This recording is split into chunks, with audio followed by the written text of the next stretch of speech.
Cuyahoga Falls waiting for the parade to begin.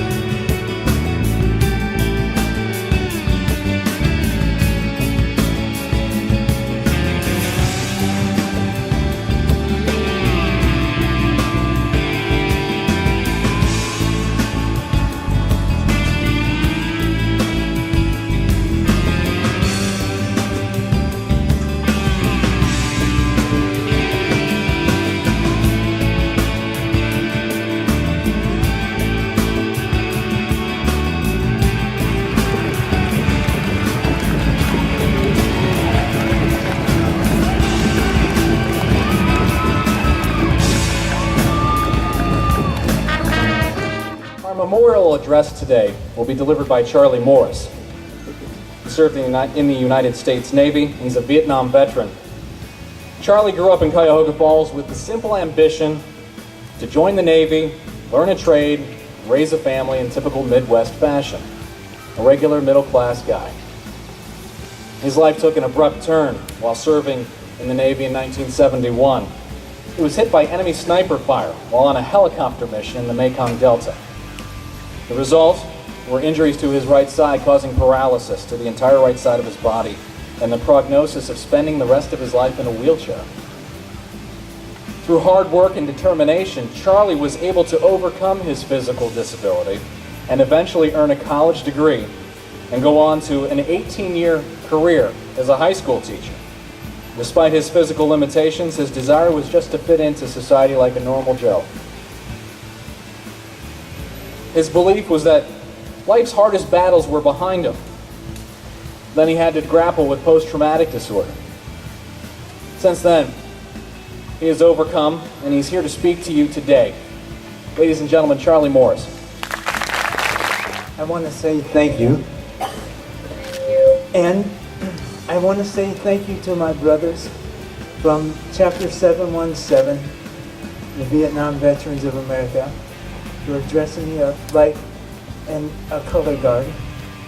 So I was telling everybody I was the color guard mascot. They wanted a German Shepherd, but I was much easier to take care of. And today, Memorial Day, I guess the teacher in me, I looked at my speech and I think, what does a teacher say? What does memorial mean?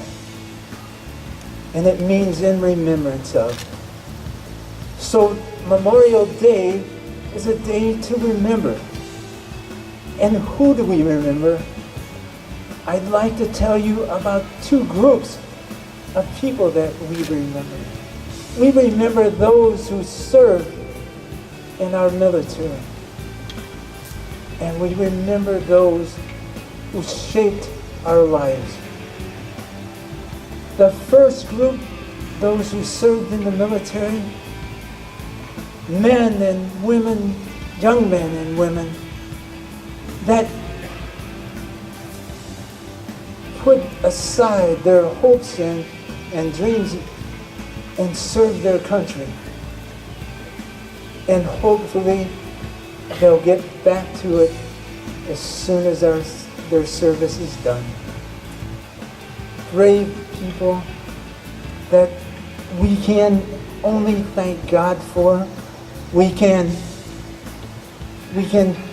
remember, and I'm going to say something.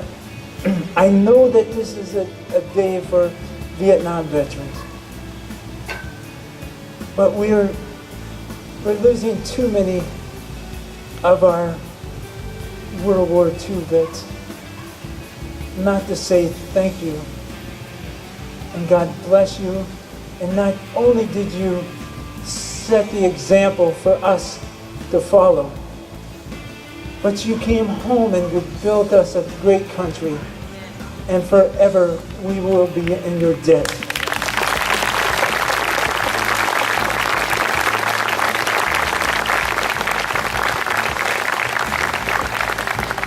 when I speak out, I always do a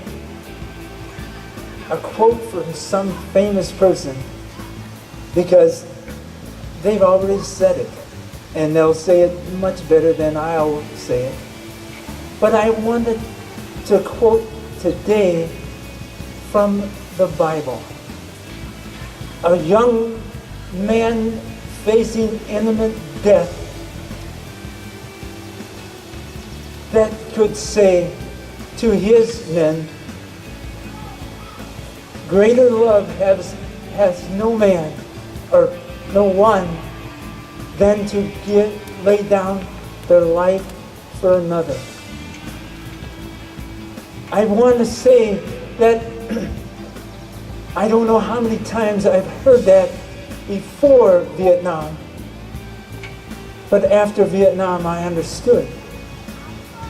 I understood how one person that is a stranger one day can be at a group that we could call brother the next day.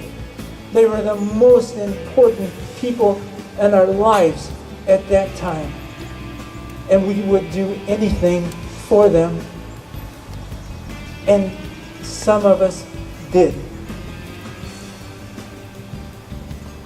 And to try to name the deeds that they've done would be fruitless, but we could say a lot of us are here because of our brothers and our sisters now.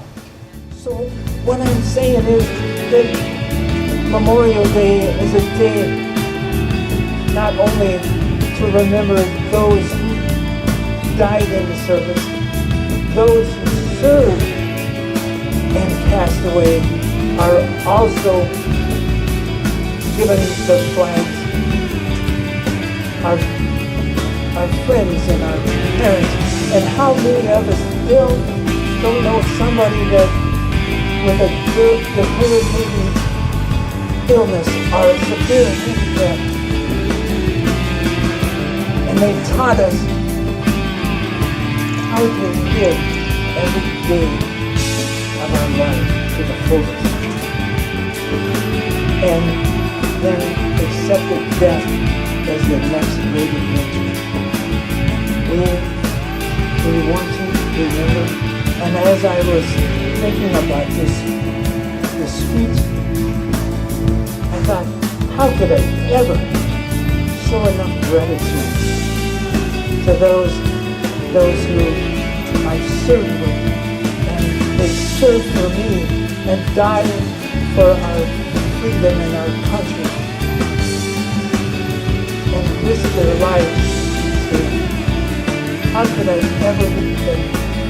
How could I repay those that God has blessed me to with in on my life to make me who I am today? And simply, we thank God. We pray for the souls. And today we remember Mr.